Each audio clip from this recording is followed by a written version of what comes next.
Em nome do Pai, do Filho e do Espírito Santo. Amém.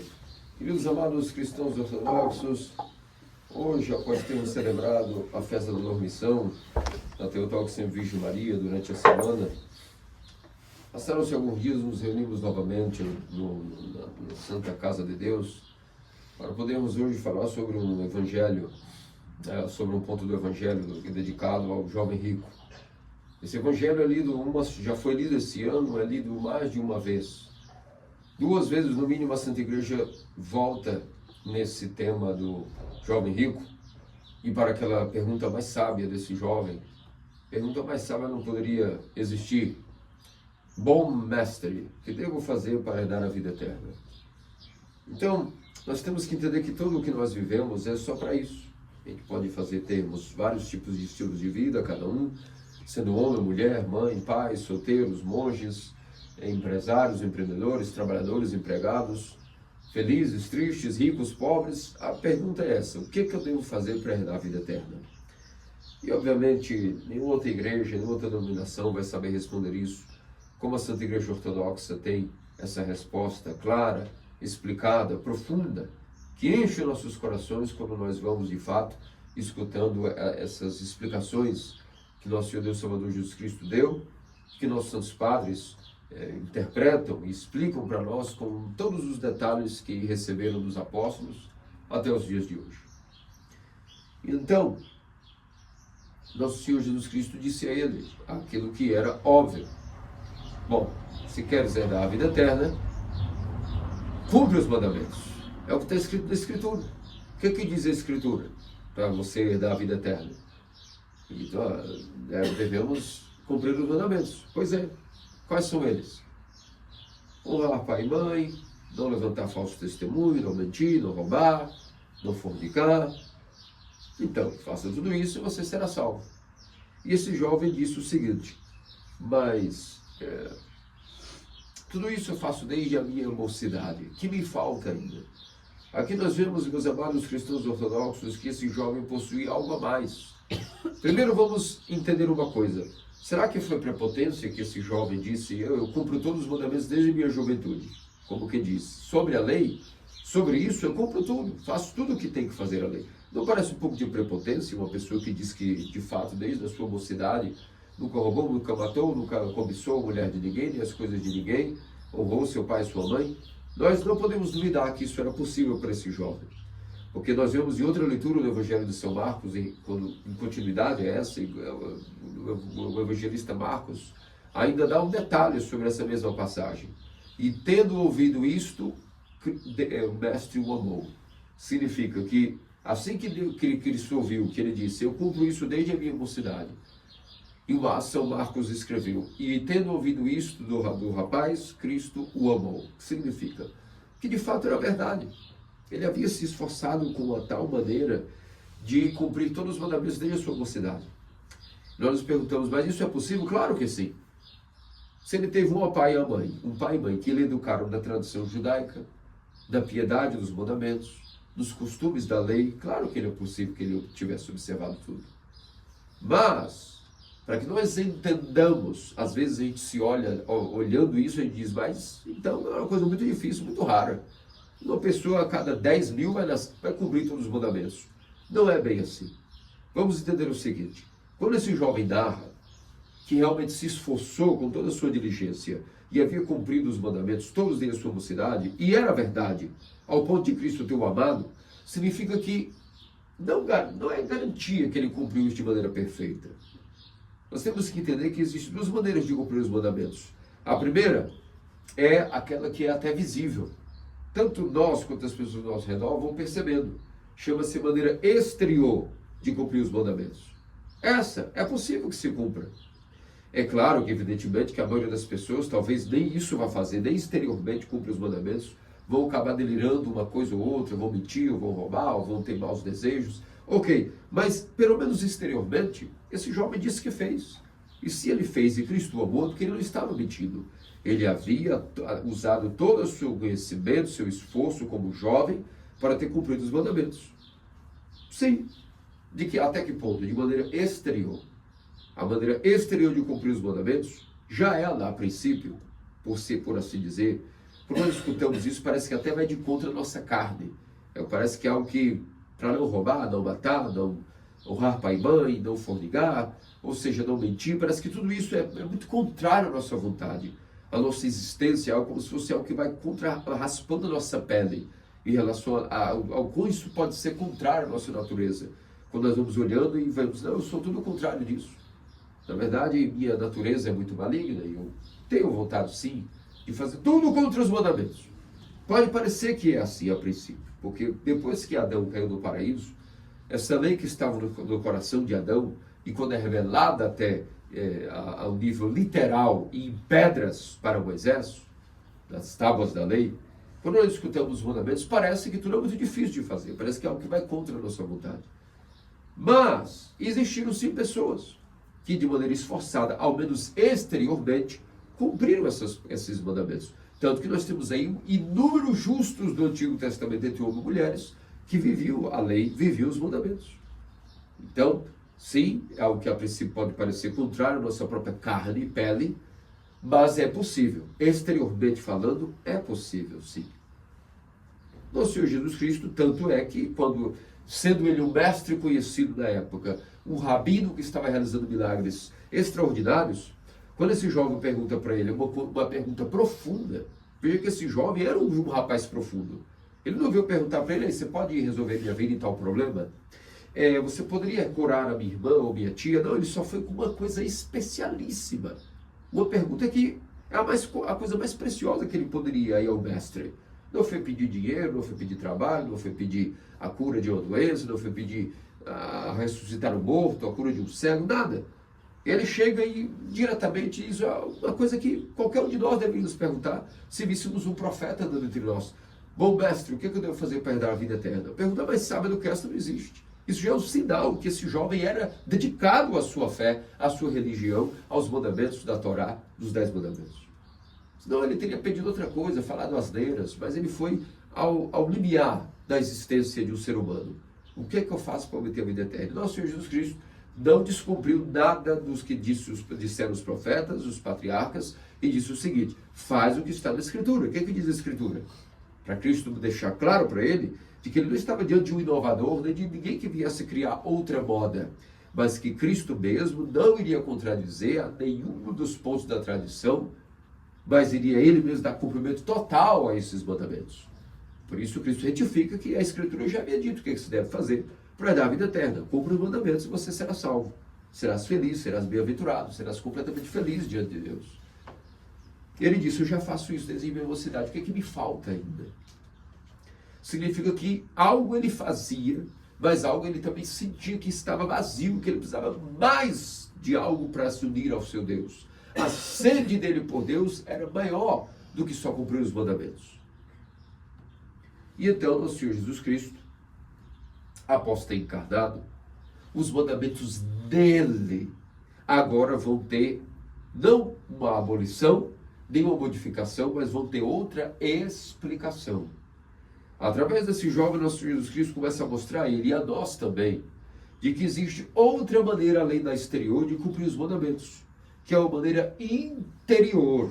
Aí a coisa já fica diferente. Existe a maneira mecânica exterior de não roubar, não matar, não desejar, não adulterar. Mas existe uma maneira interior. E essa é muito difícil. Porque já estamos falando do controle da mente, dos pensamentos, do coração do homem. Então já não sair, não deitar-se com a mulher é uma coisa. Não ter até pensamentos impuros e desejos para com a mulher ou para com o homem já é outra coisa.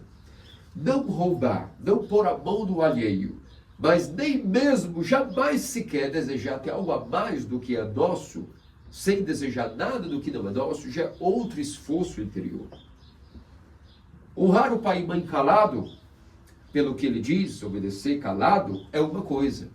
Mas não responder a ele silenciosamente, de coração puro, não fazer birra interiormente, mas dizer, eu obedeço não só, não vou dizer nenhuma palavra de mal ao meu pai e minha mãe, vou obedecê-lo, mas também dentro de mim, não vou ficar guardando mágoas, vou ficar na minha cabeça aqui calado, né? discordando do que foi dito para mim e vou obedecer só de uma maneira exterior com o corpo. Não, obedecer pai e mãe de coração, humildemente na alma, é outra coisa.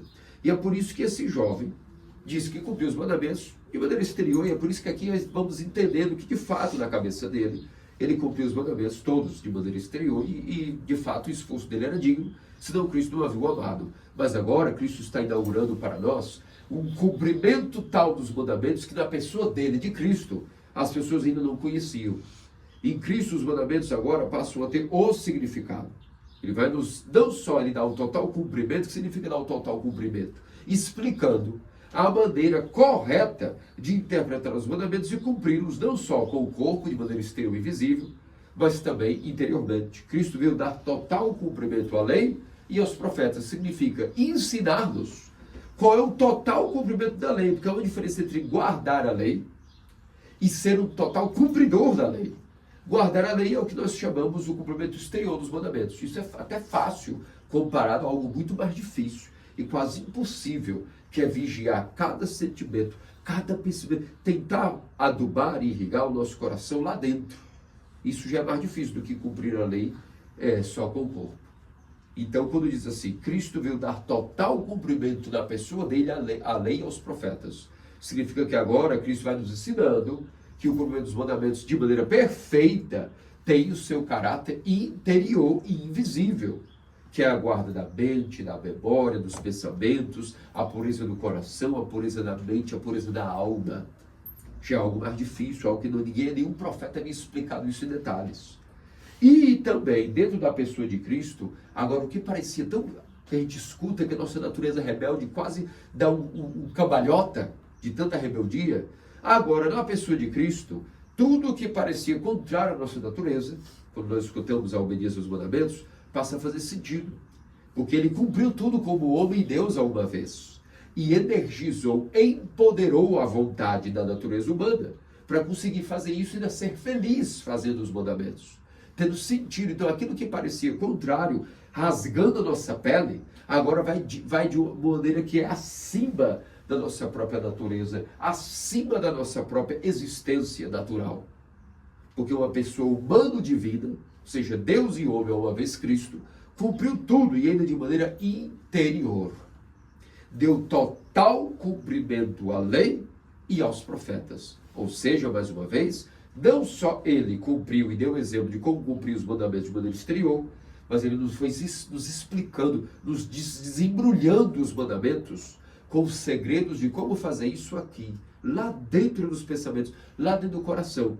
E nisso está a perfeição de cumprir os mandamentos, não como alguém que meramente guarda a lei, mas um total cumpridor da lei com amor interior. Isso é ser perfeito. Cumprir os mandamentos de maneira exterior e interior. E esse jovem, então, estava sedento disso. Ele havia a vida inteira cumprido os mandamentos de maneira exterior, mas a alma dele tinha mais sede de Deus. Ele era um menino honesto, um rapaz honesto. Ele queria mais. E perguntou, o que me falta ainda então? E Cristo, devagarinho, foi dizendo a ele, bom, é o seguinte, se queres ser perfeito, vende tudo o que tens. Dá aos pobres. Terás um tesouro dos céus, vem e segue-me, e serás feliz. Ou seja, aqui, meus amados cristãos ortodoxos, foi revelado a esse próprio jovem que ele tinha sede por cumprir os mandamentos de maneira mais perfeita, mais interior. Ele tinha uma sede de estar mais unido com o seu Deus, precisando de algo a mais, e Cristo olhando o que ele precisa. Algo que ele nem sabia o que ele precisava, porque ele tinha uma sede, mas não conseguia entender o que ele queria mais para poder estar satisfeito com a sua vida espiritual, com a sua sede de Deus. Nem ele entendia o que significava, o que seria isso, como funcionaria isso, e perguntou a Cristo, e Cristo disse exatamente para ele o que estava no coração dele. Ele não conseguia nem ele interpretar, nem o que estava dentro dele, porque você quer ser perfeito. Se você quiser ser perfeito, falta uma coisa para você. Vende tudo o que tens, dá aos pobres, vem e segue-me. Aqui Cristo estava dizendo para ele o seguinte, você tem uma sede pelo que é o chamado apostólico. O que é o chamado apostólico? Está de ser discípulo fiel de Cristo aos pés dele, sem sair dele para nada mais. Chama-se ser um discípulo de Cristo. Algumas pessoas nascem com esse desejo de viverem exclusivamente para Deus, somente tendo Deus como patrão, servindo somente a Deus, vivendo só em função de Deus. E esse jovem tinha esse desejo, ele só não sabia se autoavaliar. Isso é muito comum hoje em dia, pela falta de conhecimento das coisas, da ciência das coisas. É comum que os jovens às vezes chegam na igreja ortodoxa e eles logo de cara ali a vida de um monge do deserto, eles ficam assim, parafuso entre êxtase. Ai, que maravilha, que êxtase, ai, essa vida. Aí vem dois sentimentos. O primeiro é tipo uma depressão fatídica, dizendo, ai, no mundo não é possível viver isso, que tragédia, estamos no Brasil, é século XXI, ai, como estamos longe disso, ai, que coisa, isso é impossível. Isso é uma euforia, é típico de quem ainda é imaturo, inexperiente da ciência das coisas. Por outro lado, ficam também namorados, querendo toda hora ver como é que vão ajeitar a vida, o seu dia, suas paredes, sua roupa, o seu idioma, para supostamente conseguir viver a vida que leem dos santos padres e monges e miambas do deserto. Nem um sentimento nem outro não é natural. Porque a única coisa que é natural é o que a gente vive, a nossa realidade, o nosso contexto é o que é natural. O Evangelho não foi escrito para monges, nem existia vida monástica. O Evangelho foi escrito para todos os cristãos, para toda a humanidade, para quem quiser seguir a Cristo. E pela falta de entendimento desse desejo que nós temos no coração, às vezes os jovens hoje, como não há literatura, como eles não foram acostumados como vocês, desde pequenininhos, não é novidade para vocês, Salomão, Constantino, Teodoro, João com 9 anos de idade, dizer, papai, um dia eu quero ser igual ao seu Xenofonte, quero deixar os pelos crescerem todos, desde o sovaco, a barba, o bigode, e quero me tornar um homem das cavernas para ser santo como Xenofonte. Natural para um menino de 9 anos, que lê aquela biografia, foi tocado e quer replicar isso. Isso é normal para um menino. É normal que hoje ele, com 19 anos, papai, eu vou imediatamente agora deixar os bigodes até os pés e vou para a caverna de Kiev, ou de Madagascar, ou da Transilvânia, ou sei lá, vou criar uma ervilha do nada, vou ver como um homem cavernoso. Depende muito. Mas com certeza a abordagem que ele daria ao tema já não é essa abordagem jovial. Tudo essa condução, claro, caso esse desejo nasça no coração dele, por exemplo, de Esther, de Teodoro, de Salomão, de Constantino, de Raíssa, de Catarina, meu, nós vamos tomar decisões de maneira natural. E a primeira coisa que nós vamos fazer é organizar a nossa vida onde nós já estamos, não é? Para que nós possamos dar os passos para aquilo que é a nossa vida. Então, devido à falta de estar amaciado, massageado, amansado pela literatura dos padres, hoje o que você vê no Ocidente são jovens recém-chegados à ortodoxia dando pulos e cambalhotas. Ora depressivos, porque supostamente não podem viver a ortodoxia que fabricam na mente, que não é a ortodoxia do coração naturalmente, é a ortodoxia ainda racional, e ficam dando pulos e saltos como cangurus, dando chiliques, porque supostamente a realidade que estão ao redor não os permite viver a ortodoxia pura do passado. Tadinho deles, coitados, não é? E nós somos o que? Palhaços? Nós que estamos aqui vivendo no Brasil a fé, somos apenas aventureiros? Acabaram de chegar e acham que discerniram melhor as coisas que nós? Claro que não! É evidente que não! Não é assim que funcionam as coisas. É necessário humildade e prudência. Sabe, quando a gente chega numa fé, a gente tem que ir lá para o final da fila. Ver que as pessoas já estão mais na frente, na nossa frente, e podem nos ensinar coisas. E é o que Cristo estava dizendo para esse jovem. Deixa eu ir com calma com você para você se conhecer.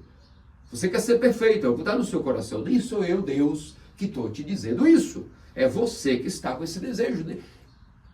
É seu, o desejo é seu. O que você quiser fazer, agora eu posso te ajudar. Mas o desejo é seu, agora você tem que lutar para que o seu desejo seja realidade. Porque nem eu, Deus, posso violentar-te para isso. Mas se você tem esse desejo, vamos trabalhar ele. E a primeira coisa no seu caso, vende o que tens. Dá aos pobres e vem aí que nós podemos falar sobre perfeição. O que significava isso? Era o embrião do que mais tarde os discípulos todos fizeram. Abandonaram esposas, pai, mãe, bens, trabalho, profissão e foram ser discípulos de Cristo. 12. 72, os primeiros. Mas depois, lá no século III, IV, houve um movimento, um fenômeno.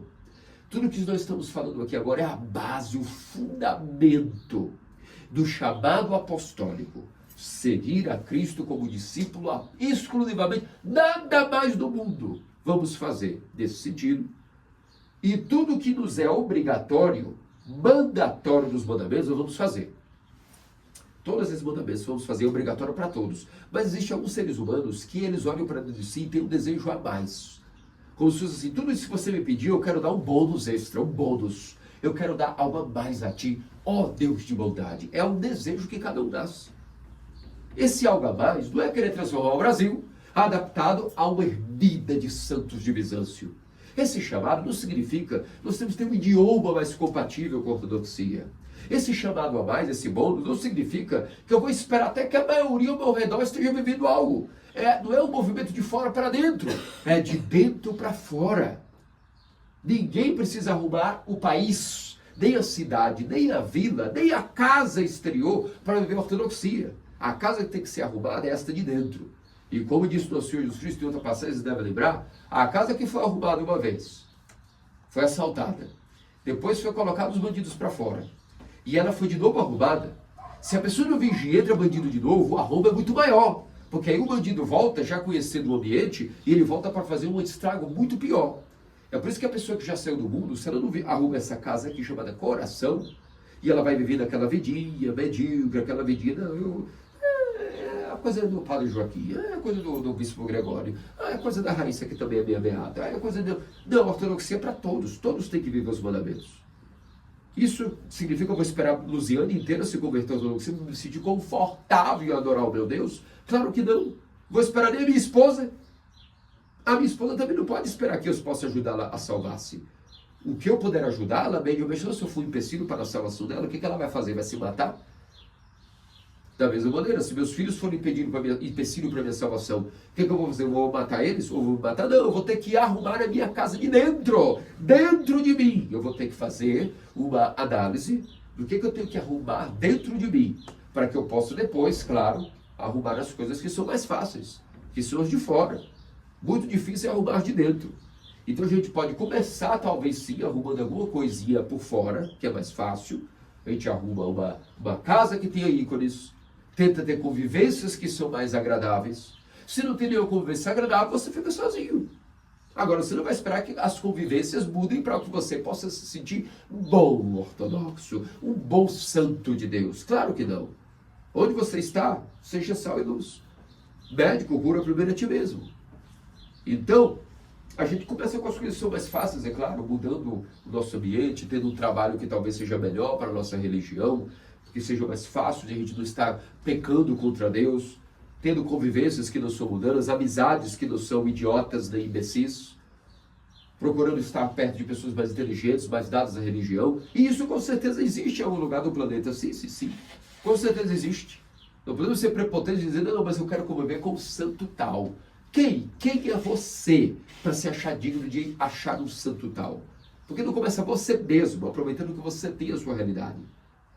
Então, essa euforia dos chamados ortovirtuais recém-convertidos, ela é muito danosa, porque fica uma coisa travada. E eles vão se contaminando uns aos outros, eles vão dialogando, eu observo, eles vão dialogando das convivências, dos fóruns, da vizinhança que eles possuem, e um para o outro vai produzir como se fosse essa suposta ficção científica de que a ortodoxia hoje em dia é impossível. Não, o mundo mudou demais, já pensou? Quando Cristo ditou o Evangelho para os apóstolos, que mais tarde o escreveram, ele foi escrito só para uma geração? Foi só para a época então de São Constantino Grande? O Evangelho é algo universal para toda criatura em todos os tempos, a boa nova. Então essas coisas, tudo na vida é necessário discernimento. Então, por um lado, há essa euforia que causa desespero, porque isso na verdade já não é nem depressão espiritual, é desespero. Ficar eufórico, dizendo, não tem como viver, porque tudo é difícil. Não, senhor. Você é adequa, então tudo que está na sua responsabilidade, sob sua responsabilidade, é possível. Depois, aí você vai trabalhar o que é muito mais difícil, e muito mais importante, que é o cerne da questão. Modificar o seu interior, transformar-se pela mudança de tua mente, como dizia o apóstolo Paulo. Não vos conformeis com o mundo, mas transformai-vos, ou seja, façam e sofram uma metamorfose dentro de si mesmos, mudando a mente e o coração, que é buscar a perfeição, e para isso nós temos que oferecer a Deus a prática dos mandamentos.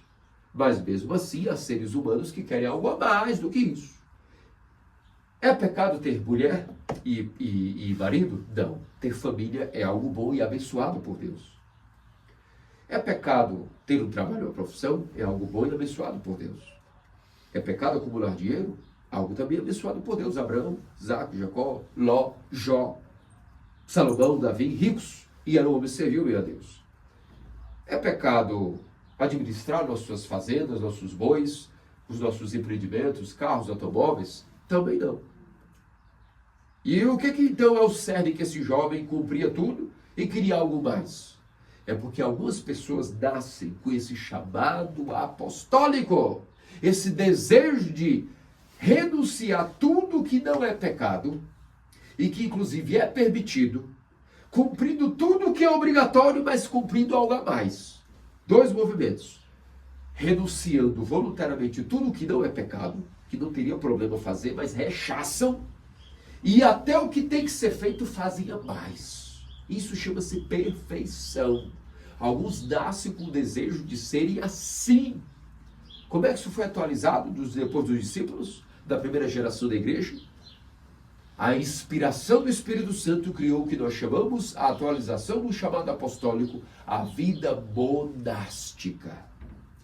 Nós não podemos confundir querer adaptar o Brasil, a nossa realidade, fulano, ciclano, de querer encontrar luminares para ver se a gente consegue entender o que é ortodoxia. Se eu não encontrar um São Juvenal do Alasca na minha frente, ninguém vai me explicar o que é ortodoxia. Negativo. Estamos confundindo, às vezes, o que você individualmente tem que fazer como jovem, que a hora de decidir a vida é jovem mesmo, que talvez não te atraia de fato a família, não te atraia tanto as profissões. Talvez o que você deseja não é esperar que nada se modifique ao seu redor. É você adquirir o que está disponível ao teu redor e dar um passo a mais.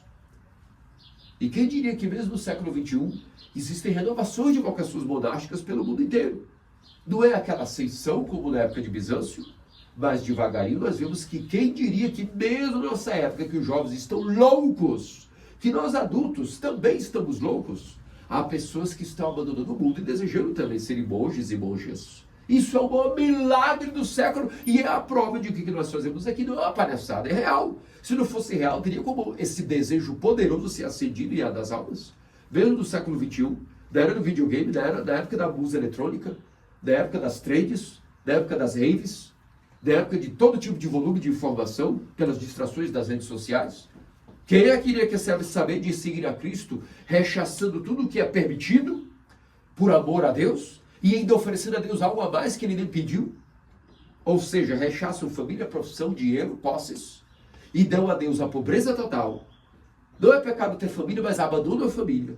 Para além de cumprir todos os mandamentos, eles dão algo a mais, que é se consagrarem integralmente a Deus, rechaçando tudo o que poderiam ter para viverem somente em função de Deus. Eis aí o chamado perfeito, é o que esse jovem tinha.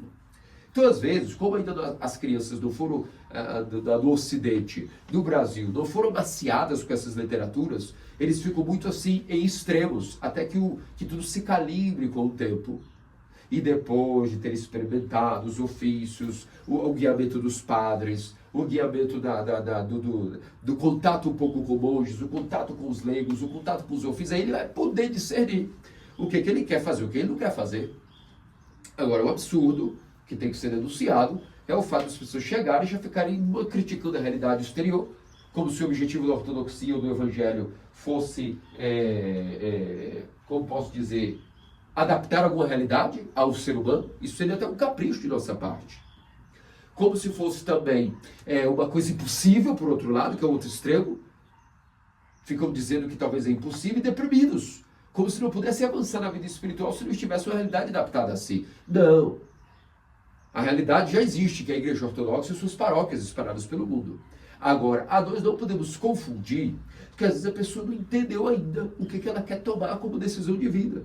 E ela precisa de ajuda nisso aí.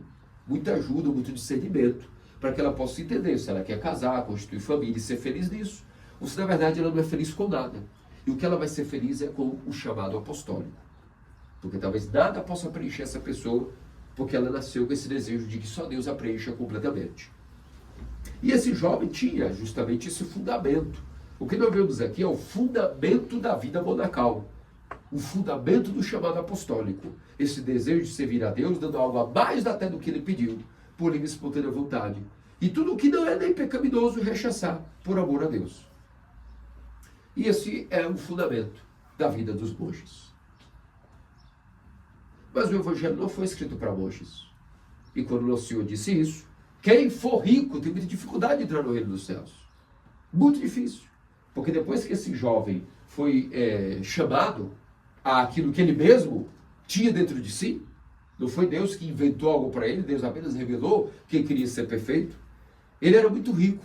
E quando foi dito a ele que ele deveria vender suas riquezas, dar aos pobres para seguir a Cristo, ele ficou muito triste, diz o Evangelho, porque era muito rico e foi embora.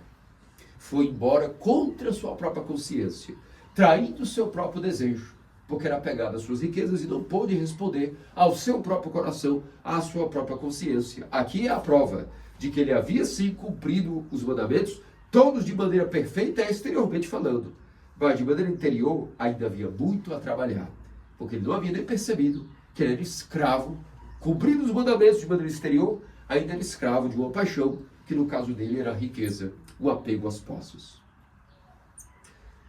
E o Evangelho, como eu havia dito, não foi escrito só para os monges. Há vários níveis de interpretação desta passagem para nós também no mundo. Nós, os miseráveis, as pessoas que vivem no mundo, as que têm que trabalhar. Os que não podem fazer vigília toda noite porque tem filho para cuidar, tem filho para tocar fraldas, tem negócios a resolver, tem planejamento de negócios e empreendimento a tocar, tem a vida real, como se diz, o mundo e seu deserto árido. E de nós, o que seria de nós pobres mortais? Para nós é uma vida então mediana? Uma vida a ralé?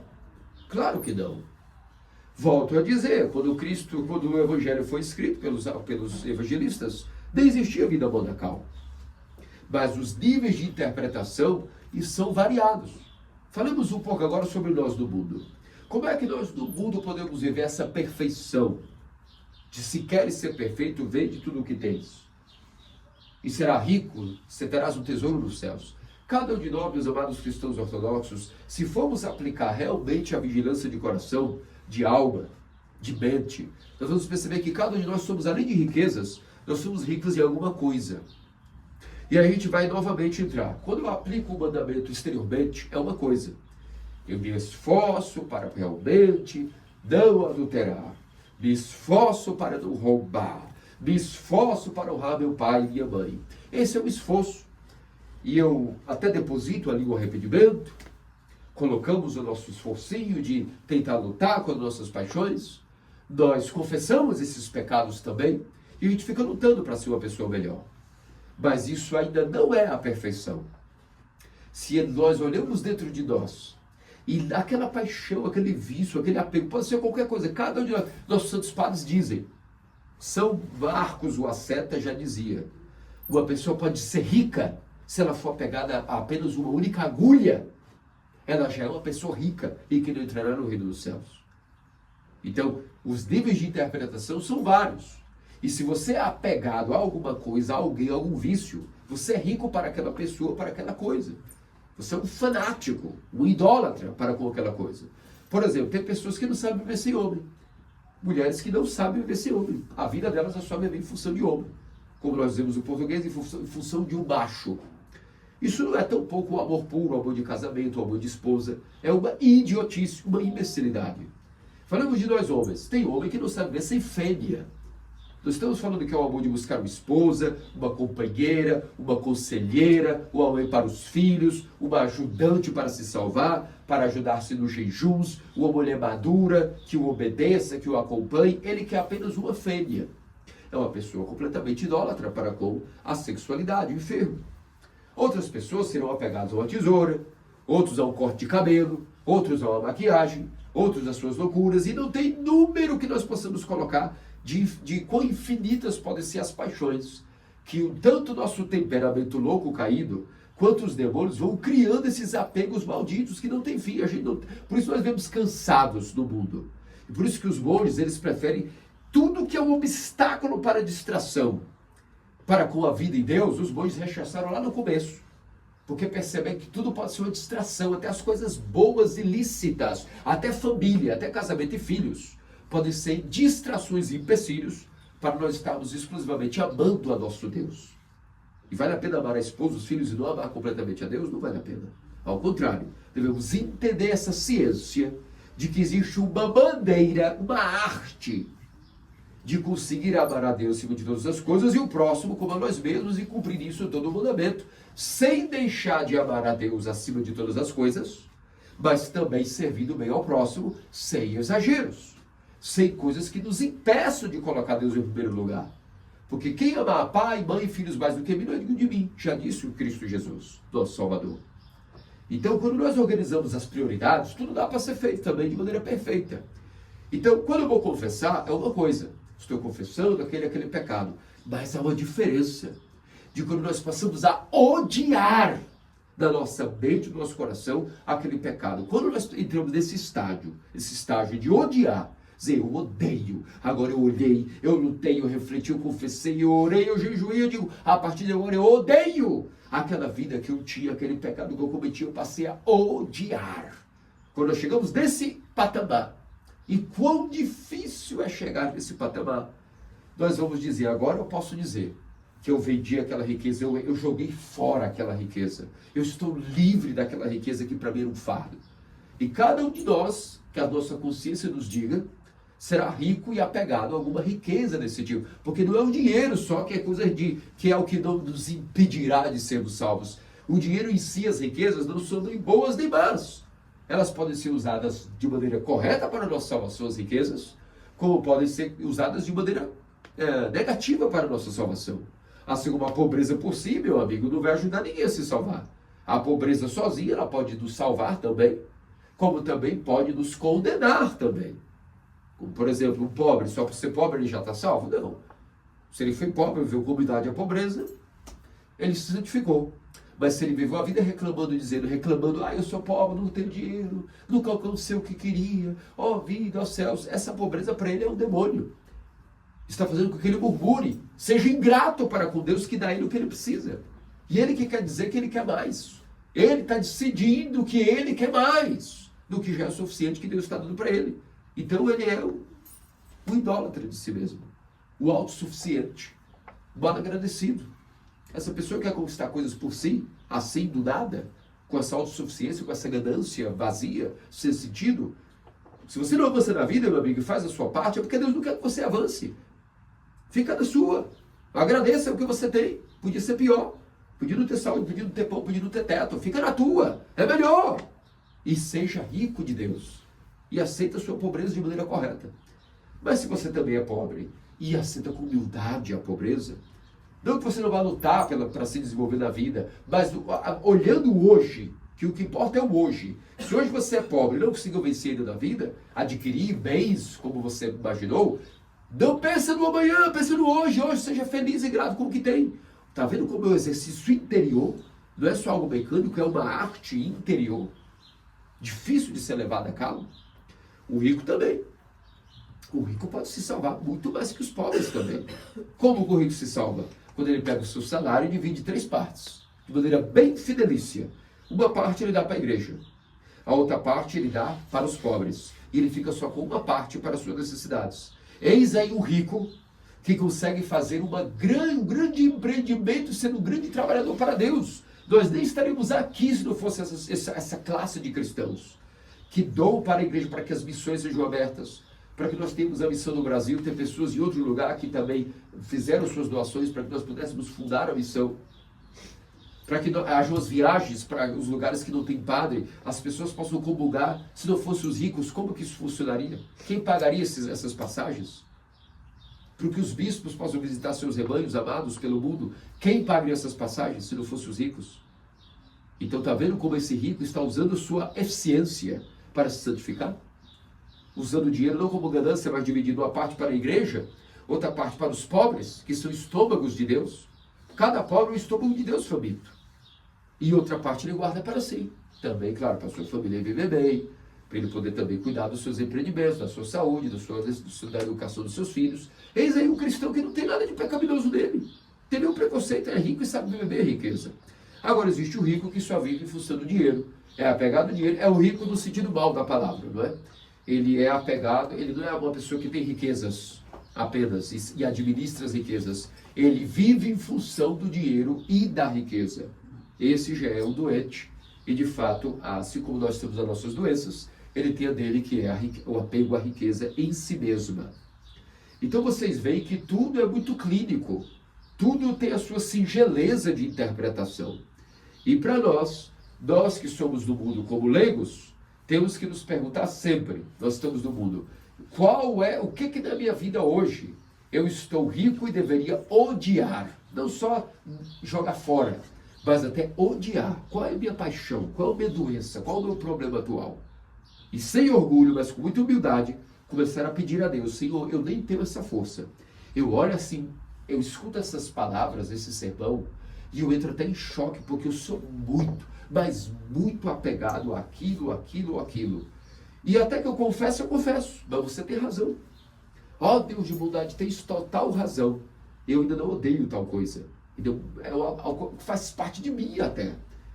Então, não tendo a força, eu quero pedir a Ti, ó Senhor Deus de bondade, ajuda-me. E vamos continuando a confessar. Vamos pedir a Deus a força para vencer aquela determinada paixão, aquele apego, aquele vício, aquela riqueza maldita, seja ela qual for. E com o tempo vocês verão que Deus vai nos fazendo estar desapegados disso. Até que um dia nós vamos orar e dizer: a partir de agora eu odeio aquele vício, aquela paixão, aquela riqueza, vamos assim chamar, a qual eu era apegado. E nisso teremos vendido aos pobres demônios as paixões que são deles, e estaremos com tesouro nos céus. E seremos livres.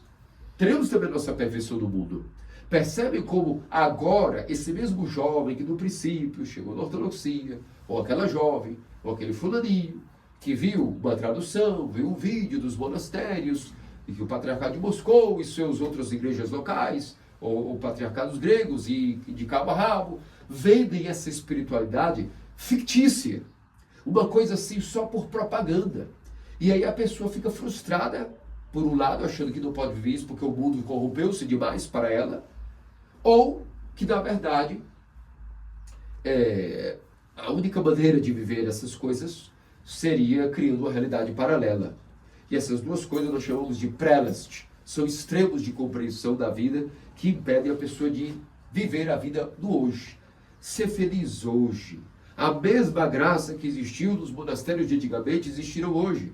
O mesmo poder do Evangelho que Cristo disse àquele jovem, visivelmente, fisicamente: ei, se queres ser perfeito, vende o que tens e segue-me.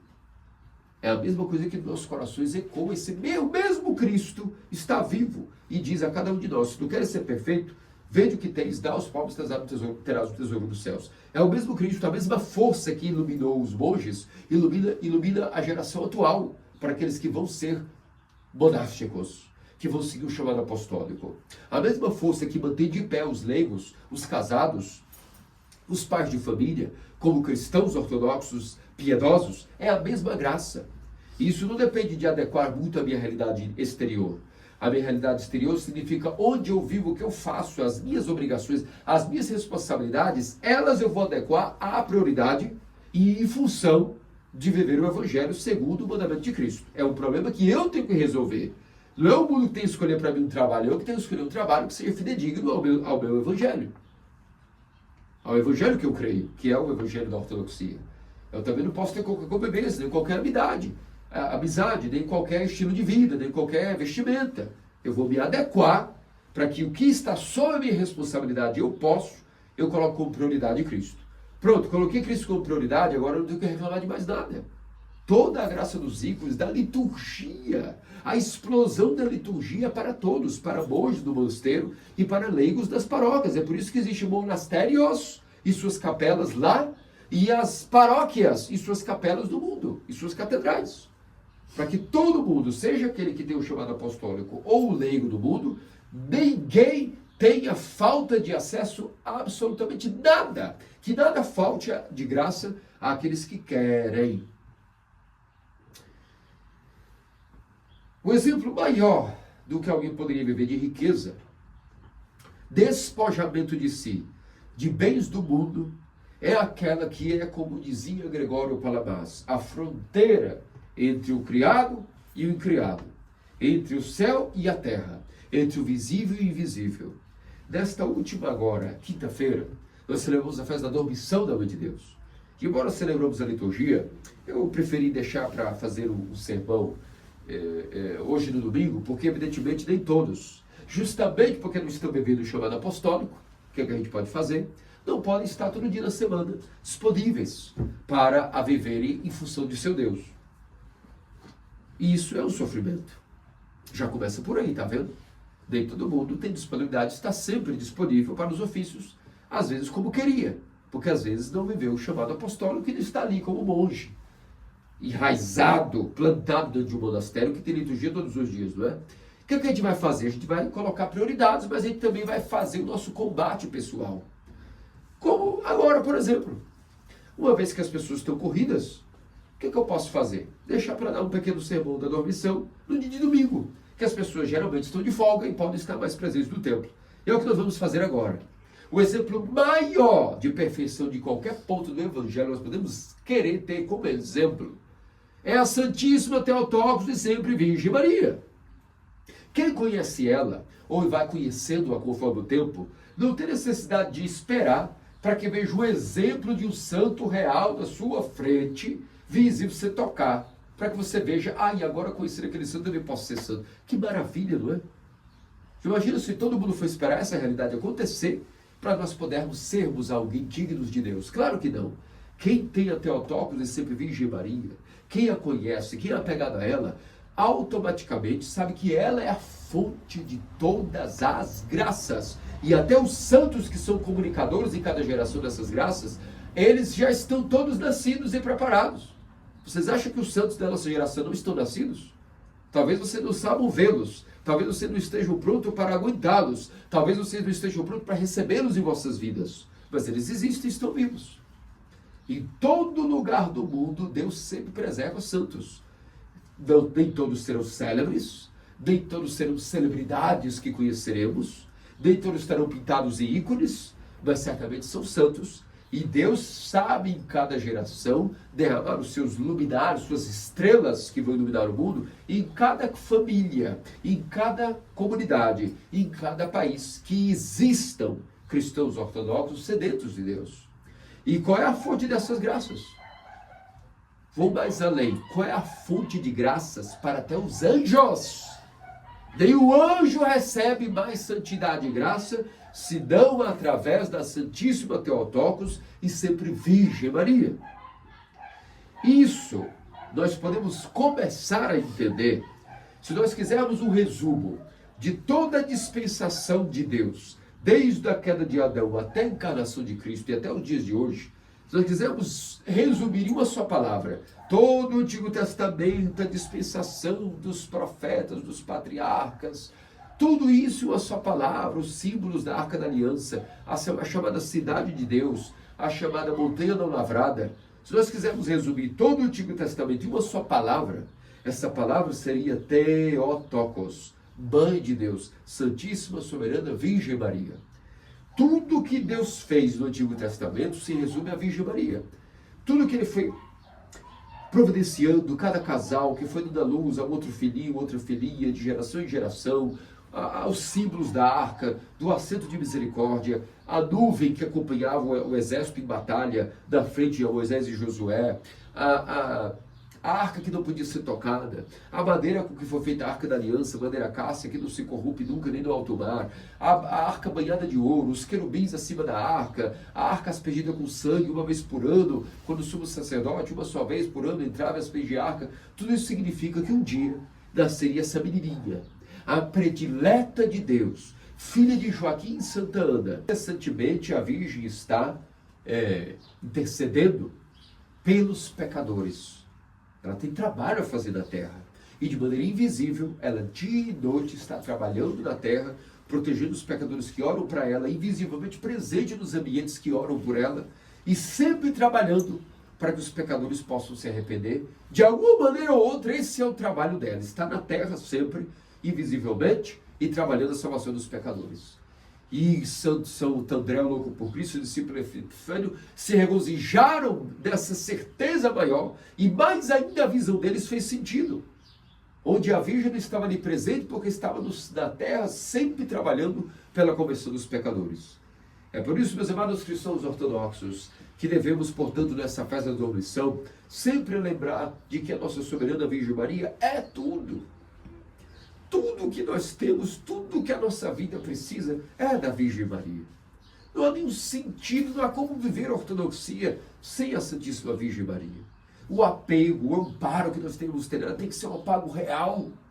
A devoção que nós temos que ter, a confiança, ela é a única esperança que nós pecadores temos que vamos ser salvos. A nossa batalha contra o mundo e o demônio é muito ferrenha. As tentações, seja no casamento, seja no mundo, seja na vida monástica, onde quer que a gente vá, é só problemas. A vida é muito difícil, a vida não é para amadores, a vida é para profissionais de elite.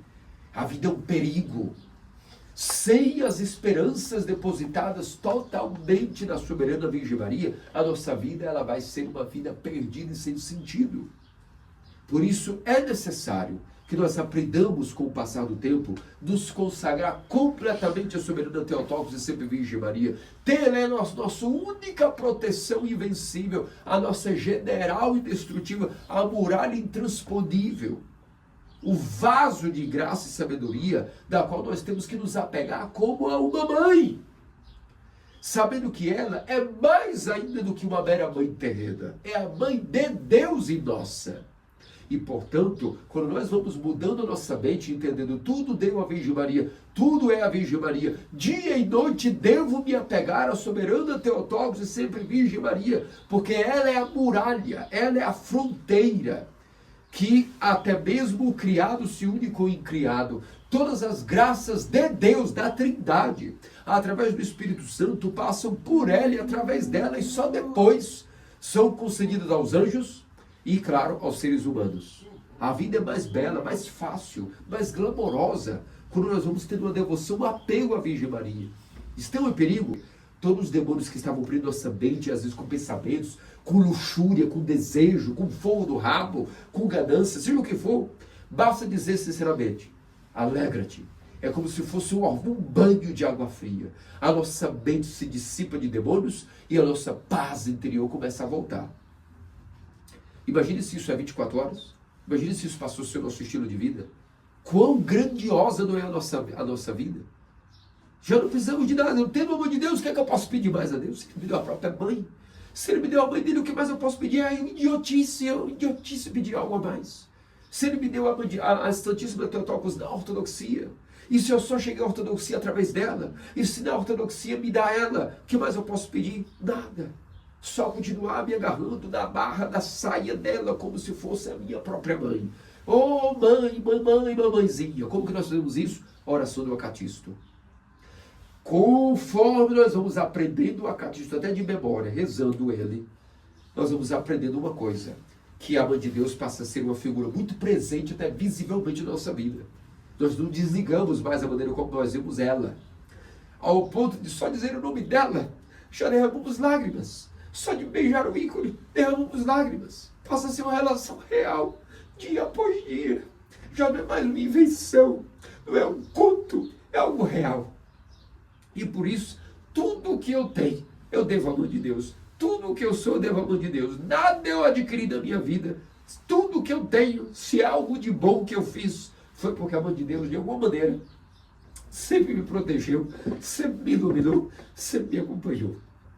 Eu desejo de coração a todos vocês, cristãos ortodoxos, que entendam que até a oração de Jesus, todos esses casos, isso não existe sem o apego à Mãe de Deus.